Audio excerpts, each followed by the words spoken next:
जय हिंद दोस्तों, एक बार फिर से स्वागत है आप सभी का आपके अपने यूट्यूब चैनल जी के क्यूज पर। और आज की क्लास रेलवे आरपीएफ भर्ती 2024 के एग्जाम की जो भी मेरे भाई बहन तैयारी कर रहा हूँ सभी के लिए जीके जीएस के इंपॉर्टेंट एमसीक्यू फॉर्मेट में क्वेश्चन होने वाले हैं। और अगर आपने कांस्टेबल या सब इंस्पेक्टर किसी भी पोस्ट के लिए अप्लाई किया हो तो आज ये क्वेश्चन आपके लिए इंपॉर्टेंट साबित होंगे दोस्त। और रेलवे से भी संबंधित क्वेश्चन हैं आज की इस सेशन में। और यहाँ पे वो मेरे सभी भाई बहन हैं जो मुझे प्रॉपर कमेंट करते हैं, तो 2 सेकंड इन लोगों के लिए। जैसे नीरज कुमार कह रहे हैं 50 में से 51 सही है भैया, बहुत अच्छी बात है। और यहाँ पे देखो 4 दिसंबर को आर्मी डे नहीं भाई, नौसेना दिवस होता है। और यहाँ पे देखो एमडी सद्दाम भैया स्टिकर भेज रहे हैं भैया, आपको बहुत बहुत धन्यवाद। बलवंत भैया कह रहे हैं जय भीम जय हिंद सर, तो भैया जय भीम जय भारत जय हिंद। और यहाँ पे ये हमारी नेहा नेहा दीदी कह रही हैं थैंक यू सर भाई। नेहा आपको बहुत बहुत धन्यवाद। और लोकेश भैया आप तो खैर बात ही अलग है आपकी। और यहाँ पे देखो ये भैया को अरुण भैया कह रहे हैं देवताल झील। अमन कुमार पीडीएफ का लिंक भैया कमेंट बॉक्स में मैंने दे दिया होगा आपको रिप्लाई में। और अगर जिसको भी ज्वाइन करना है आप किसी भी क्लास में जाएंगे वहाँ पे पीडीएफ के लिए किसी न किसी ने मुझे कमेंट किया होगा, आप उसमें रिप्लाई चेक कर लेना। मैंने टेलीग्राम का लिंक शेयर कर दिया होगा और आप जाके टेलीग्राम ज्वाइन कर लेना। बिल्कुल फ्री पीडीएफ रोज़ के रोज़ आपको 50 क्वेश्चनों की पीडीएफ मिल जाती है। ठीक है, तो चलते हैं फिर अपने क्लास की तरफ। और देखो यहाँ पे कितनी अच्छी हमारे लिए लाइन है कि ठीक समय पर जिम्मेदारियों का एहसास होना आपको सफलता की दहलीज तक ले जाता है। बिल्कुल सही बात है, क्योंकि कहते हैं जो समय पे कर लिया जाए वो कुछ ज़्यादा ही बेहतर परिणाम देता है। तो यहाँ पे देखो दिया है कि किस कोटक बैंक क्या है, यहाँ पे किस कोटक बैंक के नए एमडी और सीईओ नियुक्त किए गए हैं। यहाँ पे किसे होता है, ठीक है, यहाँ पे थोड़ा सा एरर है। किसे कोटक बैंक के नए एमडी और सीईओ नियुक्त किया गया है, ये आपके करंट का देखो क्वेश्चन है और आपके लिए इम्पोर्टेंट भी है। तो यहाँ पे देखो, यहाँ पे आपका जो सही जवाब है वो हो जाएगा अशोक वासवानी जी। ऑप्शन ए यहाँ पे क्या हो जाएगा, सही जवाब हो जाएगा। तो यहाँ पे ये सही कर लेना, किसी कोटक बैंक के नए एमडी और सीईओ नियुक्त किए गए हैं, तो आप बता देंगे अशोक वासवानी जी। तो चलते हैं दोस्त अपने अगले प्रश्न की तरफ और देखते हैं आज हमारा अगला क्या है। देखो यहाँ पे दिया गया है किस राज्य के फाजिल आम को जीआई टैग मिला है। मुझे नहीं लगता कि जीआई टैग से ज़्यादा क्वेश्चन पूछे जाएंगे, लेकिन फिर भी आप पढ़ते हुए चलो, क्योंकि अगर इसमें नहीं भी हो पाया तो एसएससी में आपका 100% हो जाएगा दोस्त, है ना। एसएससी में आपका हो जाएगा। फिर देखो यहाँ पे साफ साफ दिया है कि किस राज्य के फाजिल आम को जीआई टैग मिला है, तो यहाँ पे याद रखना वो है Paschim Bengal. Option B, option B सही जवाब हो जाएगा। और मैं इसलिए कह रहा हूँ कि देखो जितना ज़्यादा सीख लोगे उतना ज़्यादा आपको फ़ायदा रहेगा दोस्त। और नागालैंड में देखो, नागालैंड से याद रखना नागा खीरा जो कि पूछा जाता है, तो याद रखना नागा खीरा जो को जीआई टैग मिला है, जो कि नागालैंड से संबंधित है। और राजस्थान से राजस्थानी मेहंदी को याद रखना, ठीक है, मेहंदी। तो मेहंदी का पूरा नाम था शायद सोजत मेहंदी, ठीक है, तो ये भी आपको ध्यान रखना है। और चलते हैं इसी के साथ अपने अगले प्रश्न की तरफ। देखो यहाँ दिया है बाबर और राणा सांगा के बीच खानवा का युद्ध कब हुआ था। देखो ये इंपॉर्टेंट प्रश्न है, तो यहाँ पे आपको बताना है बाबर और राणा सांगा के बीच खानवा का युद्ध कब हुआ था। तो यहाँ पे जो सही जवाब है वो आपका हो जाएगा 1927। ऑप्शन बी यहाँ पे क्या हो जाएगा 16 मार्च 1927। याद रखना 16 मार्च, ठीक है, 16 मार्च 1927। और यहाँ पे तो ये सब याद करने वाले हैं, जैसे कि पानीपत का प्रथम युद्ध जो हुआ था वो हुआ था 1526 में, ठीक है। 15 यहाँ पे देखो मैं गलत कर रहा हूँ, 1526 में। तो देखो इसकी एक ट्रिक थी कि पहले पानी पिया, फिर खाना खाया, फिर चाय पी, और फिर क्या किया, घर चले गए। तो ऐसे ही याद रखना। देखो पानीपत का युद्ध, पानी पिया मतलब पानीपत का 1526, जब पानी पिया तो खाना भी खाएंगे मतलब खानवा का 1527, और फिर जब खाना खाया तो चाय भी पियेंगे तो मतलब चंदेरी का युद्ध 1528, और फिर अपने घर जाएंगे मतलब घग्गर का युद्ध 1529। और ये सब बाबर के द्वारा लड़े हुए हैं। तो इनको तो बहुत इजी तरीके से यहाँ पे देखो सब सीरीज वाइज लिख भी रखे हैं मैंने, तो इनको आप क्या करेंगे, इनको एक बार देख लेना और नोट कर लेना, ठीक है। और जो पानीपत का प्रथम युद्ध हुआ था वो किसके बीच हुआ था, तो एक तो बाबर था और दूसरा कौन था, इब्राहिम लोदी था, ठीक है। और जो चंदेरी का युद्ध हुआ था 1528 में, ये पहला वाला भी बता दिया, दूसरा तो बाबर और राणा सांगा 27 वाला हो गया। 28 वाला जो आपका चंदेरी का हुआ था, चंदेरी में याद रखना ये हुआ था मेदिन राय और बाबर के बीच में। और उसके बाद बंगाल एवं बिहार की संयुक्त सेना और बाबर के बीच में, जो कि घग्गर का हुआ था। तो ऐसे आपको सभी याद रखने हैं दोस्त। और चलते हैं अपने अगले प्रश्न की तरफ। देखो यहाँ पे पूछा गया है, इंपीरियल बैंक ऑफ इंडिया का नया नाम बदलकर स्टेट बैंक ऑफ इंडिया कब किया गया था? तो ये आपको देखो पता होना चाहिए, ये आपके लिए इम्पोर्टेंट है और ये आपको पता भी होना चाहिए। तो याद रखना, ये 1 जुलाई 1995 को किया गया था। 1 जुलाई 1995, ऑप्शन ए यहाँ पे क्या हो जाएगा, सही जवाब हो जाएगा। और चलते हैं इसी के साथ अपने अगले प्रश्न की तरफ और देखते हैं हमारा अगला क्या है। देखो यहाँ पे दिया गया है, फॉर्चून ग्लोबल 500 लिस्ट में सर्वोच्च रैंक वाली भारतीय कंपनी कौन है? ये देखो करंट का इंपॉर्टेंट क्वेश्चन है, याद रखना। 500 की लिस्ट में सर्वोच्च रैंक वाली जो भारतीय कंपनी है, ग्लोबल फॉर्चून ग्लोबल 500 की जो लिस्ट आई है, तो इसमें आपको पता है कि वो भारतीय कंपनी कौन है? तो याद रखना, वो रिलायंस इंडस्ट्रीज है। और इसका जो स्थान है वो याद रखना, कौन सा स्थान है, 86वां। ठीक है, 86वां 86वां स्थान मिला है। तो इसको आप क्या करेंगे, याद रखेंगे। देखो ये पूछे जा सकते हैं, करंट के क्वेश्चन है। और मैं आपको बता दूं, बाद बाकी तो मैं करवा ही रहा हूँ, करंट एक बार करंट की एक क्लास और कहीं देख लिया करो। ठीक है, कहीं भी किसी भी क्लास में जाके जहाँ आपको समझ आता हो आप देख लेना, क्योंकि करंट से भी क्वेश्चन आपके पूछे जाएंगे। मैं हालांकि रोज़ 10 करवा रहा हूँ, लेकिन जहाँ आप देखेंगे वहाँ पे आपको 100 मिलेंगे रोज़ देखने को, तो वो ज़्यादा फ़र्क रहता है यार। देखो यहाँ पे दिया है, काकोरी ट्रेन एक्शन कब हुआ था? काकोरी ट्रेन एक्शन कब हुआ था? तो काकोरी ट्रेन एक्शन जो है, पहले इसे काकोरी ट्रेन कांड के नाम से जानते थे। ठीक है, लेकिन इसका जो नाम है वो याद रखना, अब काकोरी ट्रेन एक्शन कर दिया गया है। और ये कब हुआ था, कहाँ हुआ था, ये सब पता होना आपको ज़रूरी है। तो याद रखना, ये पहले तो 9 अगस्त 1925 को हुआ था। 9 अगस्त 1925, ऑप्शन बी यहाँ पे क्या हो जाएगा, हमारा सही जवाब हो जाएगा। और मैं ये बताऊं आपको, ये लखनऊ में हुआ था। ठीक है, कहाँ पर, लखनऊ में हुआ था। और जो क्रांतिकारी राम प्रसाद बिस्मिल जी के नेतृत्व में हुआ था। और इसमें आसफ उल्ला खां जी और चंद्रशेखर आज़ाद जी और उनके साथ में अन्य सहयोगी भी थे। तो ऐसे आप ध्यान में रखना है। और चलते हैं दोस्त अपने अगले प्रश्न की तरफ। तो यहाँ पे दिया है, अशोक ने कलिंग पर आक्रमण कब किया था? अशोक ने कलिंग पर कब आक्रमण किया था? तो आप यहाँ पे क्या बताएंगे, यहाँ पे याद रखना, इसका सही जवाब 261 ईसा पूर्व, ऑप्शन ए हो जाएगा। ठीक है, और इसमें जब अशोक ने देखा कि इतने ज़्यादा सैनिक मारे गए, तो ये सब देख के उनका विचार हृदय जो था वो पिघल गया और उन्होंने हथियार उठाना बंद कर दिया। और यहाँ पे एक प्रश्न बनता है कि अशोक ने कौन से धर्म को अपना लिया था, जो कि आप कमेंट बॉक्स में बताइएगा। मैंने कई बार आपको बताया है कि उन्हें किसने वो किया था, दीक्षित किया था, और किसने और कौन सा धर्म अपनाया था, ये आप कमेंट बॉक्स में मुझे ज़रूर बताएंगे। और देखो यहाँ पे दिया है कि चंद्रगुप्त मौर्य ने अपना अंतिम समय कहाँ बिताया था? चंद्रगुप्त मौर्य ने अपना अंतिम समय कहाँ बिताया था? बहुत जल्दी बताया होगा सभी ने, सिरवट वेल गोला। तो बहुत सही आपने जवाब किया है। और चंद्रगुप्त मौर्य ने मौर्य वंश की स्थापना की थी, ये तो सभी को पता होगा। किस वंश को अंत करने के बाद इन्होंने किया था? तो याद रखना, इन्होंने नंद वंश को समाप्त करने के बाद, जो कि वो था, कौन था, धनानंद। धनानंद को मारने के बाद इन्होंने मौर्य वंश की स्थापना की थी। और फिर इन्होंने सिकंदर को वापस लौटा दिया था भारत से। देखो यहाँ पे दिया है कि मैथिली, डोगरी और बोडो भाषा को 8वीं अनुसूची में स्थान कब दिया गया? तो मैथिली, डोगरी और बोडो भाषा को 8वीं अनुसूची में कब स्थान दिया गया? इसमें एक और भाषा थी, वो कौन सी थी वो अभी मैं बताऊंगा, लेकिन प्रश्न का पहले जवाब कर लेते हैं। तो याद रखना, ये 2003, ऑप्शन बी यहाँ पे क्या हो जाएगा, हमारा सही जवाब हो जाएगा। और याद रखना, ये 92वें संविधान संशोधन द्वारा जोड़ा गया था। ठीक है, 92वें संविधान संशोधन द्वारा इसे जोड़ा गया था। और इसमें एक भाषा और थी, संथाली। कौन सी?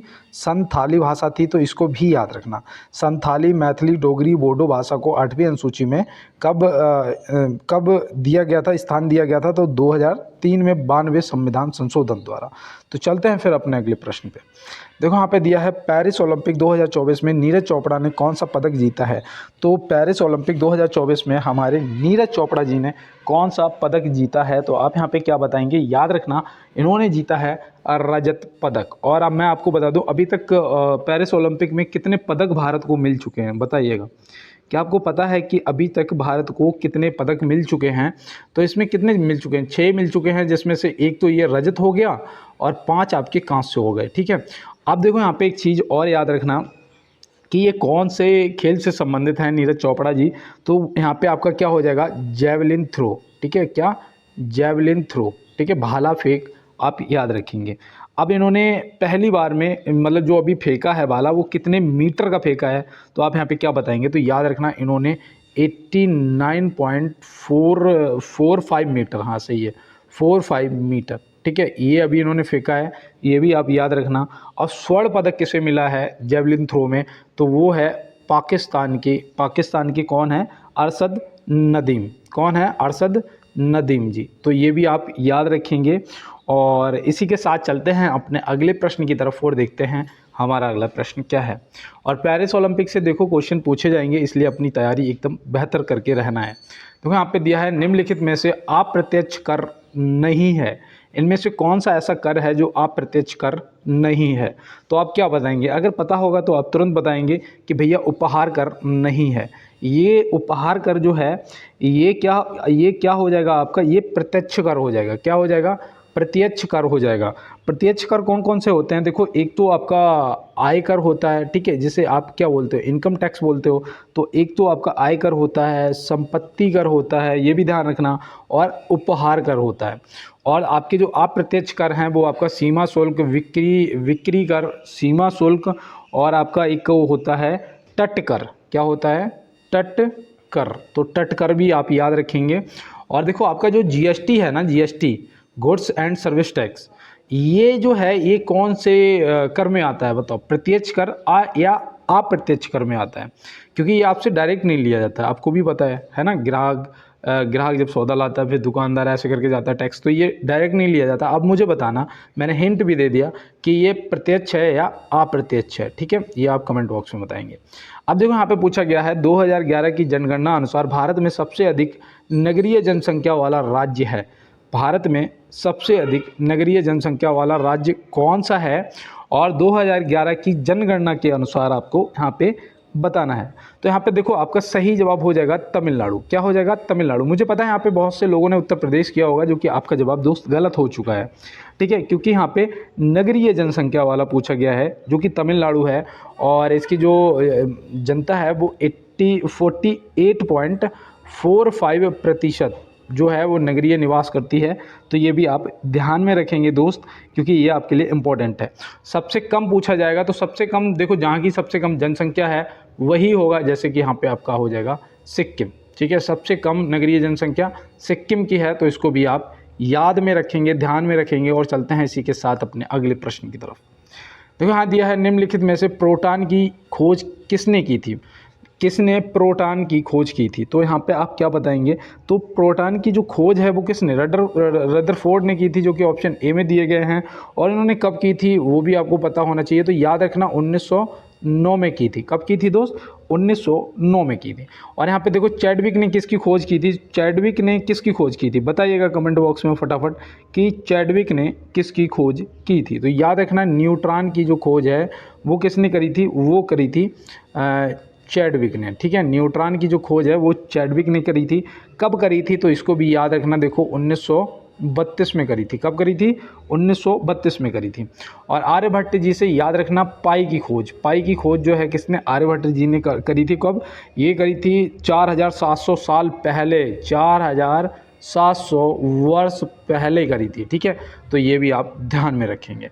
तो चलते हैं फिर अपने अगले प्रश्न की तरफ और देखते हैं हमारा अगला क्या है। देखो यहाँ पे दिया गया है परिवार पहचान पत्र योजना किस राज्य से संबंधित है, परिवार पहचान पत्र योजना किस राज्य से संबंधित है। तो यहाँ पे वो कौन सा राज्य है और ये किससे संबंधित है, तो आप यहाँ पे क्या बताएंगे, याद रखना परिवार पहचान पत्र जो योजना है ये हरियाणा सरकार द्वारा चलाई गई है, जो कि यहाँ पे ऑप्शन सी क्या हो जाएगा आपका सही जवाब हो जाएगा। अब इसमें पता क्या होता है दोस्त, मैं बताऊँ आपको, देखो इसमें एक 14 अंकों की एक यूनिट फैमिली आईडी मिल जाती है, ठीक है, इसमें क्या होता है एक 14 अंकों की यूनिट, पूरी फैमिली का नाम होगा उसमें, पूरी आईडी जो होगी वो आपको एक मिल जाएगी।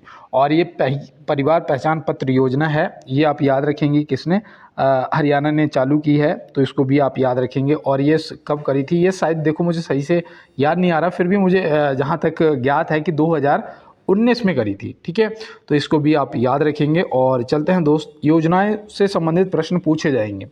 और देखो यहाँ पे दिया है कि पुस्तक क्रांतिकारी के लेखक कौन है। पुस्तक क्रांतिकारी के लेखक कौन है, तो आप क्या बताएंगे। तो यहाँ पे देखो पुस्तकों से संबंधित प्रश्न पूछे जाते हैं। आप किसी की भी तैयारी कर रहे हो, आप चाहे उत्तर प्रदेश पुलिस या फिर एसएससी जीडी किसी भी एग्जाम की तैयारी कर लो, आपसे पुस्तक और उनके लेखक जरूर पूछे जाएंगे। तो यहाँ पे क्रांतिकारी पुस्तक जो है ये आप क्या बताएंगे। तो यहाँ पे सही जवाब आपका जो है वो हो जाएगा संजीव सान्याल। ठीक है, तो संजीव सान्याल जी जो हैं ये क्रांतिकारी पुस्तक के लेखक हैं, तो ये आप याद रखेंगे। और देखो यहाँ पे ज्ञान चतुर्वेदी जी को भी याद रखना, इन्होंने पागल खाना की वो किया था, रचना की थी। ठीक है, पागल खाना जो पुस्तक है वो इनके द्वारा लिखी गई थी, पागल खाना। ठीक है, मैं इधर लिख देता हूँ पागल खाना, तो इसको भी आप याद रखेंगे। ये ऐसे याद रखना, ज्ञान चतुर्वेदी जी जो हैं वो डॉक्टर हैं, अपने पेशे से कौन है, डॉक्टर हैं, तो ऐसे याद रखना। फिर डॉक्टर किसका इलाज करेगा, पागल खाने का, तो ऐसे आप याद रखना। देखो यहाँ पे दिया है कि साल 2023 में सर्वश्रेष्ठ पर्यटन गांव के रूप में कितने गांव को मान्यता दी गई थी। साल 2023 में सर्वश्रेष्ठ पर्यटन गांव के रूप में कितने गांव को मान्यता दी गई थी। तो ये देखो आपका इम्पोर्टेंट है, ये आप मानेंगे इस बात को कि इंपॉर्टेंट क्वेश्चन है या नहीं, और वो भी करंट का है। तो याद रखना 35 गाँव को मान्यता दी गई, जो कि ऑप्शन सी में दिया गया है। तो ऑप्शन सी यहाँ पे क्या हो जाएगा, हमारा बिल्कुल राइट जवाब दोस्त हो जाएगा। और चलते हैं अपने 17 नंबर क्वेश्चन। देखो यहाँ पे 1 मिनट के लिए रुकूंगा, मैं क्लास में बिल्कुल फालतू नहीं रुकता हूँ, और मैं यही कहना चाहूँगा कि हो सकता है माँ सरस्वती मेरी बाड़ी पे विराजमान हो, और जो भी मेरे भाई बहन मुझे सुन रहे हैं उन सभी को इस बार 100% वर्दी मिल जाएगी। आपके सपने जरूर साकार हो जाएंगे, आपको ब्लैक थार जरूर मिलेगी शादी में, बिल्कुल मिलेगी, क्योंकि आप क्या करेंगे, आप देखो फोर्स की जॉब होगी। ठीक है, जो चाहोगे वो मिलेगा, लेकिन मैं दहेज के हमेशा खिलाफ रहता हूँ यार, गलत चीज़ है।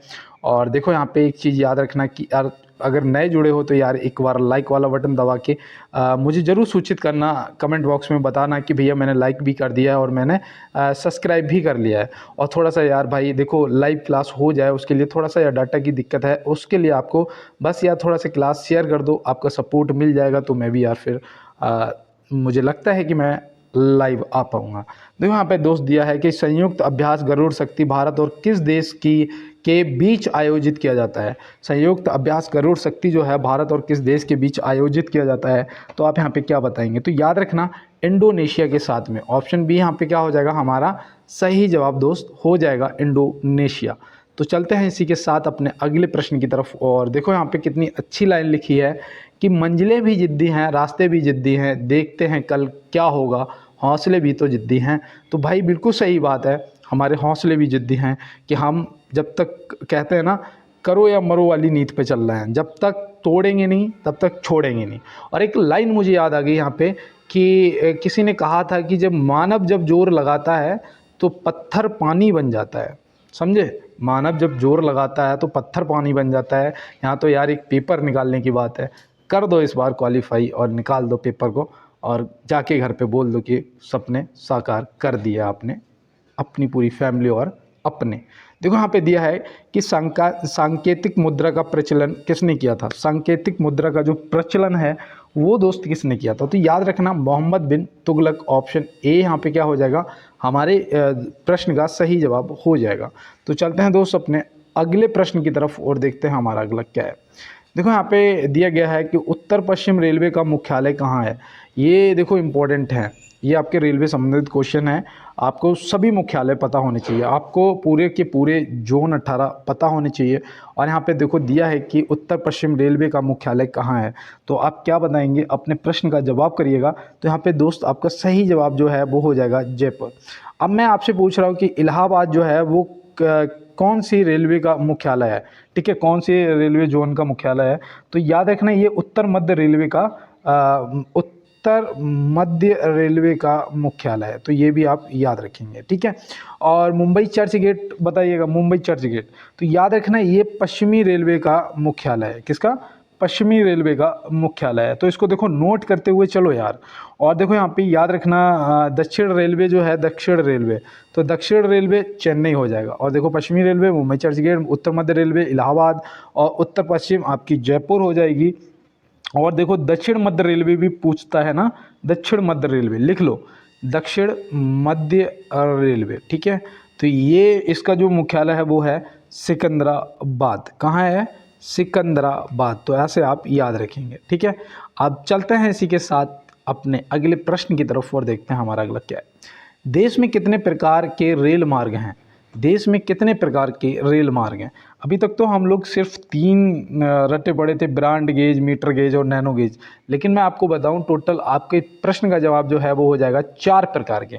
देखो 4 प्रकार के कौन कौन से, आपसे अगर आपको पता भी तो होना चाहिए ना, तो याद रखना। एक तो आपका हो जाएगा ब्रॉड गेज, ठीक है, एक तो आपका ब्रॉड गेज हो जाएगा, और दूसरा आपका मीटर गेज हो जाएगा, ठीक है, दूसरा आपका मीटर गेज हो जाएगा, और तीसरा आपका नैनो गेज हो जाएगा। अब यहाँ पे चौथे की अगर बात आती है कि अब ये चौथा कौन सा है, तो याद रखना वो है स्टैंडर्ड गेज। कौन सा? Standard gauge. तो इसको भी आप याद रखेंगे। और ये कहाँ पर काम आता है स्टैंडर्ड गेज? तो स्टैंडर्ड गेज आप याद रखना, ये दिल्ली मेट्रो जो है ना, दिल्ली मेट्रो, तो दिल्ली मेट्रो जो है इसकी जो पटरियाँ होती हैं वो स्टैंडर्ड गेज की होती हैं। तो ऐसे आप ध्यान रखेंगे। तो यहाँ पे आप टोटल कितने आपके गेज हो गए, कितने रेल मार्ग हो गए? 4 प्रकार के हो गए। तो चलते हैं फिर अपने अगले प्रश्न की तरफ। देखो यहाँ पे प्रश्न दिया है कि भारतीय रेलवे का राष्ट्रीयकरण कब हुआ था? भारतीय रेलवे का राष्ट्रीयकरण कब हुआ था? तो आप इसका जवाब क्या बताएंगे? तो यहाँ पे जो ऑप्शन दे रखे हैं उनके हिसाब से यहाँ पे आपका सही जवाब 1950 हो जाएगा। 1950 ऑप्शन ए आपका सही जवाब हो जाएगा। और रेलवे बोर्ड की स्थापना भी पूछता है, रेलवे बोर्ड की स्थापना भी पूछता है। अगर किसी को पता है तो बताओ कमेंट बॉक्स में, और नहीं तो नोट करिएगा 1905 में हुई थी। कब हुई थी?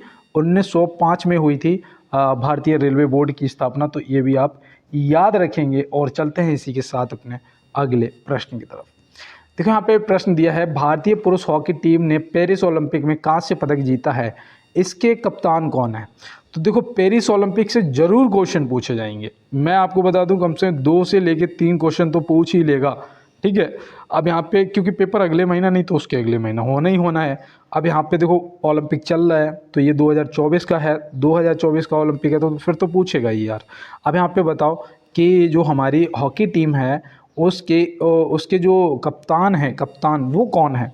तो आप यहाँ पे क्या बताएंगे? यहाँ पे आपका सही जवाब हरमनप्रीत सिंह हो जाएगा, जो कि ऑप्शन बी में दिया गया है, ठीक है। और पेरिस ओलंपिक में अभी तक कितने पदक जीते हैं? जो कि अभी मैंने आपको बताया था 6 जीते, जिसमें एक हमारे चोपड़ा जी का है, और रजत, और बाद बाकी आपके कांस्य 5 हो जाएंगे। चलते हैं अपने अगले प्रश्न तरफ। देखो यहाँ पे दिया है, भारतीय रेल की पहली विद्युत रेलगाड़ी कब चली थी? देखो इंपॉर्टेंट क्वेश्चन है दोस्त।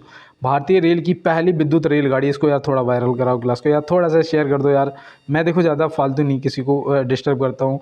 और टेलीग्राम के लिए मैंने बोल ही दिया कि आप या तो कमेंट बॉक्स में बोल देना, नहीं तो क्लास देख रहे हो ना, जहाँ पे ऐसा देखो ये GK GS ऐसा लिखा हुआ आ रहा होगा, वहाँ पे लिखा होगा 15 पॉइंट कुछ के सब्सक्राइबर। उसे जब आप खोलेंगे ना, तो जब चैनल जैसे क्लिक करेंगे खुल जाएगा पूरा चैनल।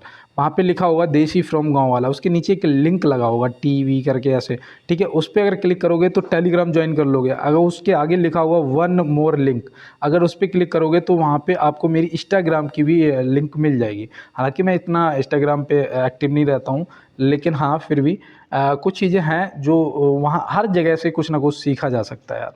अब यहाँ पे दिया है कि भारतीय रेल की पहली विद्युत रेलगाड़ी कब चली थी? तो आप यहाँ पे क्या बताएंगे? तो याद रखना 3 फरवरी 1925 को चली थी। कब चली थी? 3 फरवरी 1925, जो कि यहाँ पे ऑप्शन ए में दिया गया है। और ये याद रखना मुंबई और कुर्ला के बीच चली थी। कहाँ? मुंबई से कुर्ला के बीच में, कुर्ला, ठीक है, कुर्ला के बीच में। तो इसको भी आप याद रखेंगे। और चलते हैं दोस्त इसी के साथ अपने अगले प्रश्न की तरफ और देखते हैं हमारे अगले प्रश्न क्या है। देखो यहाँ पे दिया है कि शेर शाह का मकबरा कहाँ स्थित है? शेर शाह का मकबरा कहाँ स्थित है? तो इसमें से आप क्या बताएंगे? तो यहाँ पे देखो जो सही जवाब है वो हो जाएगा सासाराम। और ये प्रश्न देखो रेलवे में पूछा भी जा चुका है, ये भी आप याद रखना, सासाराम में। और देखो बहादुर शाह जफर द्वितीय का मकबरा कहाँ है? रंगून में। क्योंकि 1857 की क्रांति में क्या हुआ था, ये दिल्ली से नेतृत्व कर रहे थे क्रांति का, और इन्हें अंग्रेजों ने पकड़ के रंगून स्थानांतरित कर दिया था। और रंगून कहाँ पड़ता है? मैंने बताया ही था आपको, रंगून कहाँ पड़ता है? बर्मा में पड़ता है। तो ये आप याद रखेंगे। लाहौर में बताओ किसका मकबरा स्थित है? लाहौर में। तो लाहौर में याद रखना जहांगीर का मकबरा लाहौर में है, ठीक है। तो ये भी आप ध्यान रखेंगे, जहांगीर का मकबरा कहाँ है? लाहौर में।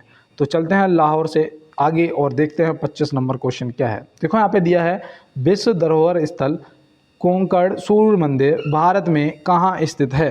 तो भाई ये भारत में कहाँ स्थित है, तो आप क्या बताएंगे? तो यहाँ पे जो आपका सही जवाब है वो याद रखना ओडिशा में स्थित है, ऑप्शन बी हो जाएगा। और उड़ीसा की ये कौन से ज़िले में है, तो वो भी याद रखना, ये पुरी ज़िले में है। कहाँ पर? पुरी ज़िले में है और समुद्र तट के लगभग करीब है। तो ऐसे आप याद रखेंगे। और चलते हैं, ऑप्शन बी सही हो जाएगा। और चलते हैं अपने अगले प्रश्न की तरफ। देखो यहाँ पे दिया है स्टैचू ऑफ यूनिटी का संबंध है। स्टैचू ऑफ यूनिटी का संबंध किससे है? तो याद रखना लौह पुरुष सरदार वल्लभ भाई पटेल जी की प्रतिमा है और इसकी जो ऊंचाई है 182 मीटर है।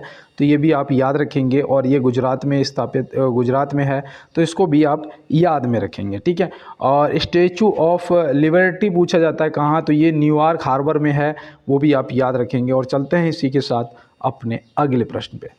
1857 ईस्वी का सिपाही विद्रोह के समय अंग्रेजी अधिकारी कौन था, अंग्रेजी वायसराय कौन था? तो आप यहाँ पे क्या बताएंगे? तो याद रखना जब ये हुआ था तो उस टाइम कैनिंग था। कौन था?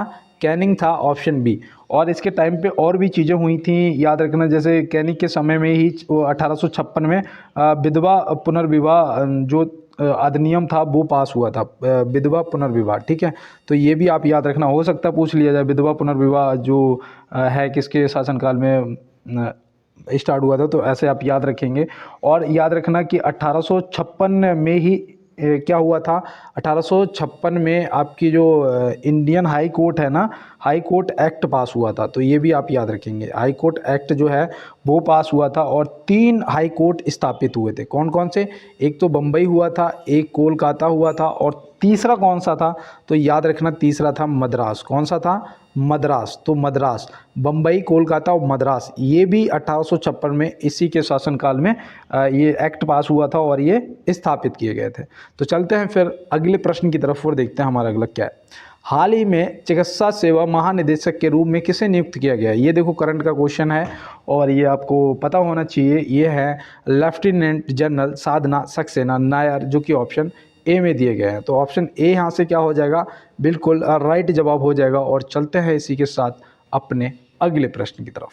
देखो यहाँ पे दिया है अंग्रेजी ईस्ट इंडिया कंपनी का स्थापना वर्ष क्या है? अंग्रेजी ईस्ट इंडिया कंपनी का स्थापना वर्ष क्या है?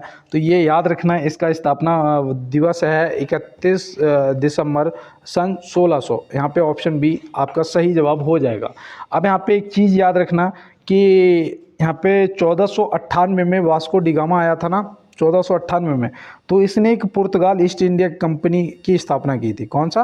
पुर्तगाल ईस्ट इंडिया कंपनी के, वो पुर्तगाली था। अब यहाँ पे देखो जो आया वो भारत को लूटने आया। जब ये पहली बार आया तो इसने देखा भारत में तमाम पैसा और तमाम ऐश्वर्य है, तो इसने क्या किया?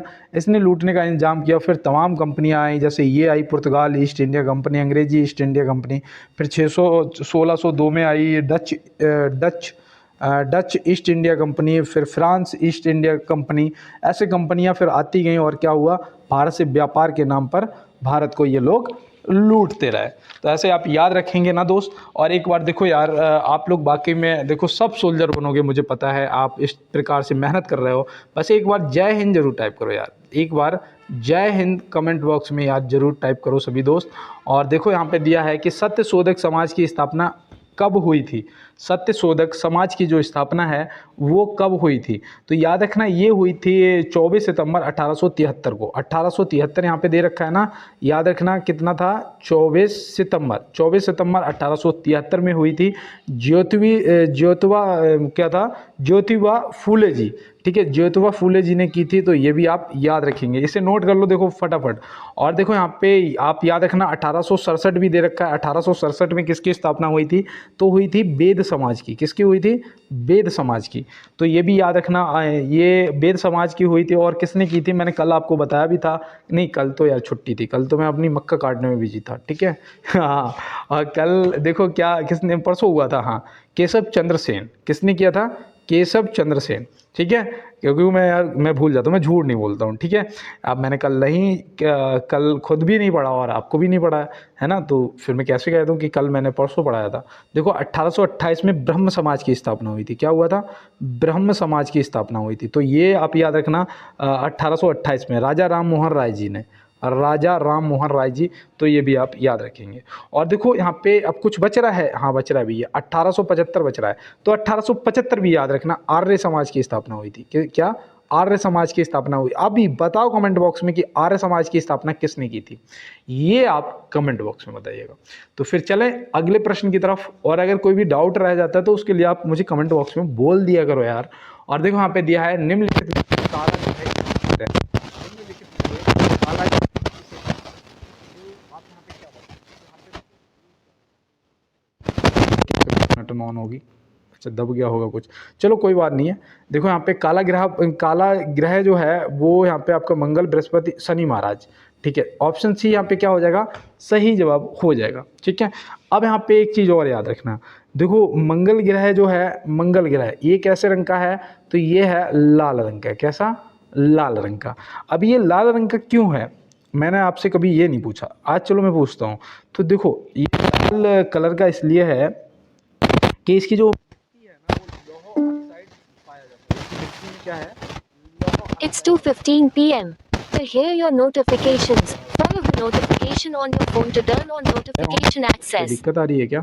ठीक है, तो ये याद रखना, इसकी मिट्टी में लौह ऑक्साइड पाया जाता है, इसलिए ये लाल ग्रह है। और बृहस्पति ग्रह जो है इसका कलर पीला होता है, ठीक है, ये मैंने कई बार आपको बताया। और ये सबसे बड़ा ग्रह भी है, और 12 वर्ष में एक चक्कर भी लगाता है। सूर्य का एक चक्कर 12 वर्ष में कर पाता है। कहीं 11.86 भी मिलेगा आपको लिखा हुआ, तो वो भी सही है, आप लगा देना, अदरवाइज 12 वर्ष याद रखना। अब इसका कलर हो गया, शनि का कलर काला हो गया। अरुण का कलर कैसा है, तो याद रखना अरुण का कलर हरा है। कैसा है दोस्त? हरा है, ठीक है। तो ये भी आप याद रखना, हरा, काला और पीला और लाल, तो सभी ग्रह यहाँ पे याद रखने हैं। और चलते हैं इसी के साथ अपने अगले प्रश्न की तरफ। तो यहाँ पे दिया है कपास उत्पादन में प्रथम देश कौन है? कपास उत्पादन में प्रथम देश कौन है? तो कपास उत्पादन में प्रथम देश है चीन, और फिर दूसरे नंबर पे नंबर आता है भारत का, ठीक है। और फिर उसके बाद तीसरे नंबर पर अब संयुक्त राज्य अमेरिका आ जाता है आपका, और चौथे नंबर पर आपका कौन आता है, ब्राज़ील आ जाता है। तो ऐसे आप याद रखेंगे, ठीक है, ब्राज़ील आ जाता है। अब इनको आप ध्यान में रखेंगे। और चलते हैं इसी के साथ अपने अगले प्रश्न की तरफ। देखो हाँ दिया है निम्नलिखित में से किस राज्य में जस्कर श्रेणी स्थित है?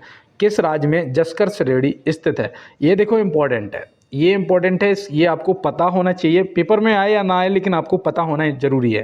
पहले तो याद रखना ये हिमाचल प्रदेश में है। कहाँ पर है दोस्त? हिमाचल प्रदेश में स्थित है। और इसी में वो है सिपकीला दर्रा, ठीक है, सिपकीला दर्रा, जो कि किसको, शिमला को जोड़ता है। किससे जोड़ता है? शिमला को तिब्बत से। तो ये भी आप याद रखना, ठीक है, तिब्बत से जोड़ता है शिमला को सिपकीला दर्रा। और देखो यहीं पे मैं आपको बता दूं, यहाँ पे एक वो और है बाड़ा लाचा दर्रा, तो बाड़ा लाचा दर्रा भी याद रखना, बाड़ा लाचा दर्रा भी पड़ता है इसी में, तो वो भी आप याद रखेंगे। और चलते हैं इसी के साथ अपने अगले प्रश्न की तरफ। देखो यहाँ पे दिया है नोबेल पुरस्कार 2023 में अर्थशास्त्र में नोबेल पुरस्कार विजेता कौन है? नोबेल पुरस्कार 2023 में अर्थशास्त्र में नोबेल पुरस्कार विजेता कौन है? ये देखो करंट का है, और इसमें अर्थशास्त्र भी है और भौतिकी के भी आपको पता होना चाहिए, भौतिकी के भी। तो यहाँ पे देखो अर्थशास्त्र का पूछेगा तो आपका हो जाएगा क्लाउडिया गोल्डिन, जो ऑप्शन ए में दिया गया। एक तो नाम बहुत ही अजीब है और मैं इतना इंग्लिश में नाम ले नहीं पाता हूँ, क्लाउडिया गोल्डिन याद रखना, जो कि यहाँ पे आपका सही जवाब हो जाएगा। और बाद बाकी जो है आपके भौतिकी के हैं ये तीनों लोग, ये आप याद रखना, इन तीनों लोगों को नोबेल पुरस्कार भौतिकी के लिए मिला है। तो ये आप याद रखेंगे, स्क्रीनशॉट ले लो, और बाद बाकी आपको PDF तो मैं दे ही दूंगा। और यहाँ पे देखो कितना अच्छा लिखा है कि मन प्रेम के लिए नहीं भविष्य के लिए चिंतित है। तो ये 100% सत्य है, और जिस दिन आपका मन भविष्य के लिए चिंतित हो जाएगा उस दिन आपको सफल होने से 100% कोई भी नहीं रोक सकता है दोस्त। और चलते हैं इसी के साथ अपने अगले प्रश्न की तरफ। और देखो 17 दूनी 34 35 हो गया है। बस एक बार रुकूंगा और यही कहूँगा कि आप लोग थोड़ा सा देखो दोस्त यार, लाइक शेयर करते रहो, बहुत अच्छा लगता है, मैं भी मोटिवेट हो जाता हूँ। और साथ में यार चैनल को सब्सक्राइब कर लेना, बेल आइकन को दबा लेना और शेयर कर देना क्लास को। और देखो अगर किसी को भी बिल्कुल फ्री PDF, यार किसी से मैं कोई पैसा नहीं ले रहा हूँ, बस PDF इसलिए दे रहा हूँ आप लोगों का रिवीजन हो जाए। हालांकि मुझे तो फालतू ही काम करना पड़ रहा है, मैं आपसे कोई पैसा भी नहीं ले रहा हूँ, लेकिन सिर्फ रिवीजन के लिए, क्योंकि मैं ये चाहता हूँ कि इस बार आपको 100% वर्दी मिल जानी चाहिए। आप अगर मेहनत कर रहे हो तो मैं आपके लिए जो कर पाऊँगा हर संभव प्रयास करूँगा यार। और देखो यहाँ दिया है कि हाल ही में किस राज्य में उपस्थिति पोर्टल लॉन्च किया है? हाल ही में किस राज्य ने उपस्थिति पोर्टल लॉन्च किया है? तो यहाँ पे आपका क्या सही जवाब होगा? तो याद रखना ये झारखंड सरकार, झारखंड के जो सीएम हेमंत सोरेन जी हैं उन्होंने ये किया है। और ये मैं आपको बता दूं, ये स्वास्थ्य विभाग से संबंधित है। इसमें डॉक्टर लोग जो हैं वो कब आ रहे हैं, कब जा रहे हैं, क्या है, ये उपस्थिति पोर्टल में दर्ज करना पड़ता है। तो ऐसे आप ध्यान में रखेंगे। तो चलते हैं दोस्त अपने अगले प्रश्न की तरफ और देखते हैं हमारा अगला क्या है। देखो यहाँ पे दिया है कि मेरा बिल मेरा अधिकार योजना संबंधित है। ये देखो इम्पोर्टेंट क्वेश्चन है। मेरा बिल मेरा अधिकार योजना संबंधित है, तो ये किस से संबंधित है, आप यहाँ पे क्या बताएंगे? स्वास्थ्य विभाग से, जल विभाग से, या खरीदारी से? तो भैया देखो, जब मेरा बिल मेरा अधिकार मतलब खरीदारी से, इसका पता क्या है, ये सभी को जागरूक करने के लिए एक योजना है, ऐसे समझिएगा आप, बिल्कुल हिंदी एवं देसी भाषा में, ठीक है।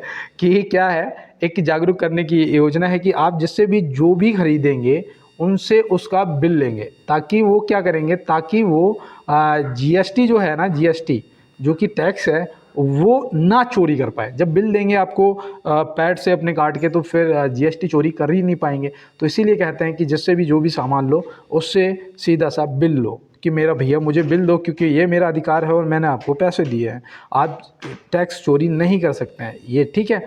और देखो यहाँ पे दिया है, हमारी बेटी हमारा सम्मान अभियान किस राज्य से संबंधित है? हमारी बेटी हमारा हमारी बेटी हमारा सम्मान अभियान किस राज्य से संबंधित है? तो ये देखो, इस तरीके से आपसे ये भी पूछे जाएंगे योजनाएं और अभियान वगैरह, तो याद रखना ये हो जाएगा यहाँ पे छत्तीसगढ़ से संबंधित। ऑप्शन सी आपका सही जवाब हो जाएगा। और ऐसे भी लिखा हुआ मिल सकता है कि हमर बेटी हमर मान, ठीक है, हमर बेटी हमर मान, लेकिन मैंने इसे अपनी ही भाषा में सीधा लिखा कि हमारी बेटी हमारा सम्मान। देखो यहाँ दिया है, किस राज्य की तेजपुर लीची को जीआई टैग मिला है? किस राज्य की लीची को जीआई टैग मिला है? तेजपुर लीची को। तो यहाँ पे आप क्या बताएंगे? कल भी मैंने आपको टैग बताए थे, देखो ये इंपॉर्टेंट है। तो यहाँ पे याद रखना, ये हो जाएगा यहाँ पे आपका असम, जो कि ऑप्शन ए में दिया गया है। असम यहाँ पे क्या हो जाएगा, आपका सही जवाब हो जाएगा। और यहाँ पे गोवा से क्या याद रखोगे? तो गोवा से मैंने आपको कल बताया था गोएरा केला बताया था ना, ये आप याद रखना। और देखो महाराष्ट्र का कल ही मैंने आपको चीकू बताया था, ठीक है। चीकू तो मैंने आपको परसों की क्लास में बताया था। तो ये महाराष्ट्र के चीकू को जीआई टैग मिला, तो ये भी आप याद रखना। वाडा कोलम चावल मैंने बताया था, बताओ कमेंट बॉक्स में कि कौन से राज्य का है जिसे जीआई टैग मिला वाडा कोलम चावल। देखो यहाँ पे दिया है, राष्ट्रपति को कौन पद और गोपनीयता की शपथ दिलाता है? तो ये तो सभी दोस्तों को यार पता है, कल तो मैंने पूरा बताया था कि 52 से 61 तक राष्ट्रपति जी से संबंधित है। तो यहाँ पे सही जवाब मुख्य न्यायाधीश जी हो जाएंगे, जो कि ऑप्शन ए में दिए गए हैं। तो चलते हैं, फिर ज़्यादा समय नहीं देना है इन क्वेश्चनों पे।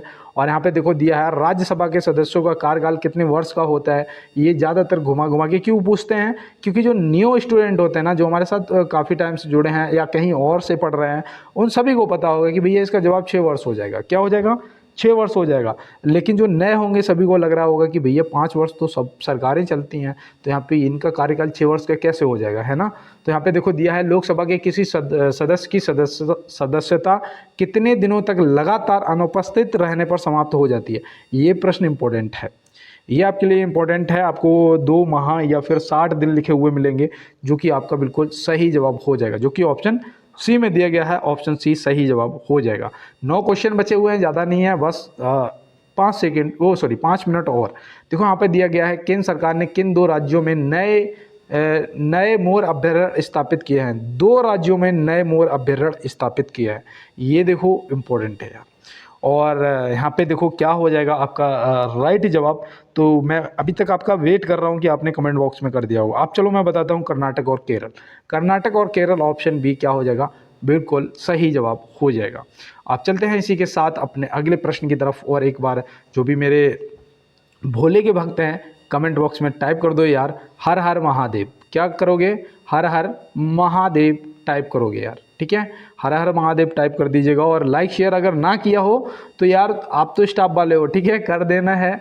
और सभी दोस्त सब्सक्राइब कर लेना। और भोले की कृपा रही तो इस बार सावन में मैं आपसे ये वादा करता हूँ कि 2024 आपकी बेकार नहीं जाएगी, आपको 100% जॉब मिल जाएगी यार।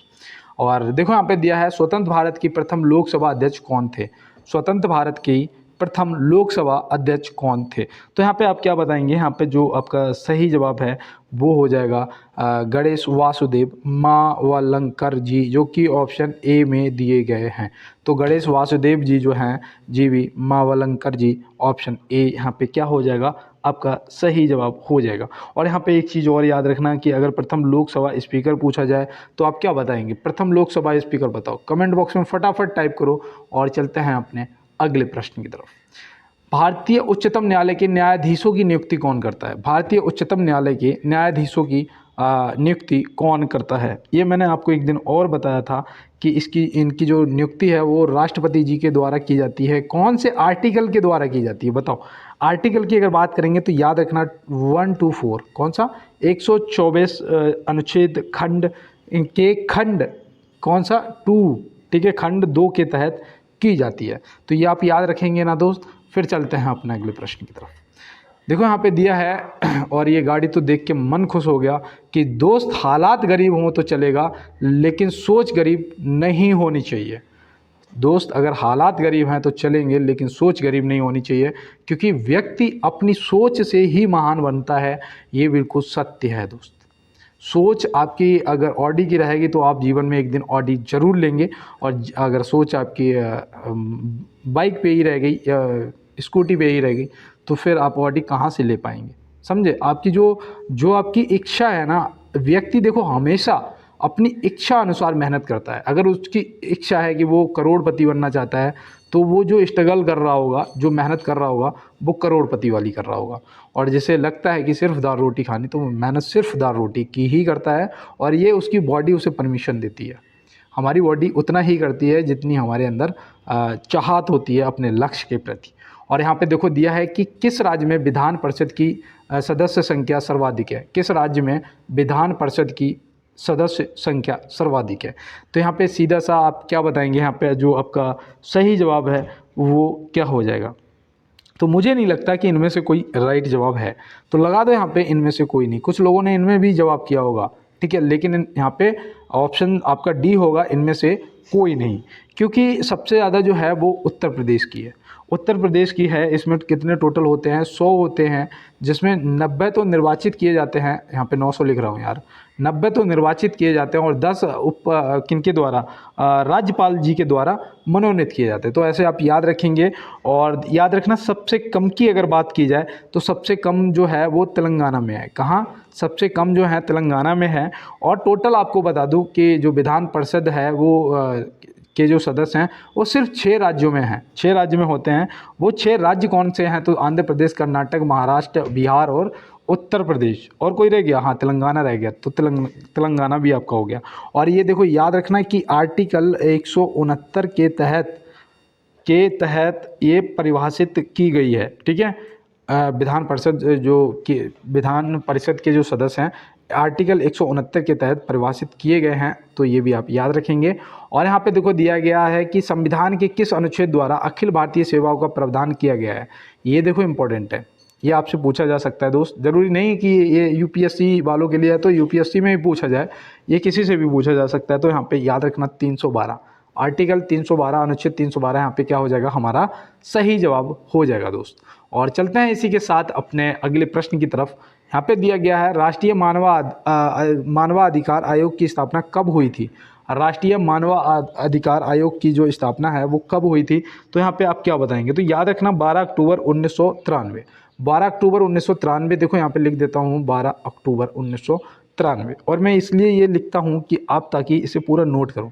और देखो यहाँ पे याद रखना मानवाधिकार दिवस कब मनाया जाता है? तो कौन सी डेट को मानवाधिकार दिवस मनाया जाता है? ये देखो इंपॉर्टेंट है दोस्त, ये मैं अलग से लिख रहा हूँ हैशटैग बना के, क्योंकि मुझे पता है ये पूछ लिया जाता है 10 दिसंबर। ये आप याद रखेंगे, 10 दिसंबर आपका हो जाएगा।